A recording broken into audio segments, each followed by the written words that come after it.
First, on the Google search, you want to search for Intuit TurboTax. And on turbotax.intuit.com, you want to click on that link.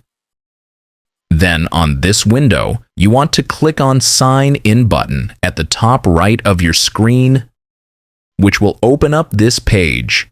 Right here, you want to click on Try Something Else button. On here, according to your Intuit TurboTax account or Intuit account, you want to insert your last name, your date of birth, social security number, and your zip code when you do tax filing on TurboTax. This way, TurboTax will recognize you and restore your account back. After you filled it, click on Continue button, and Intuit TurboTax will guide you through the steps to get back to your TurboTax account.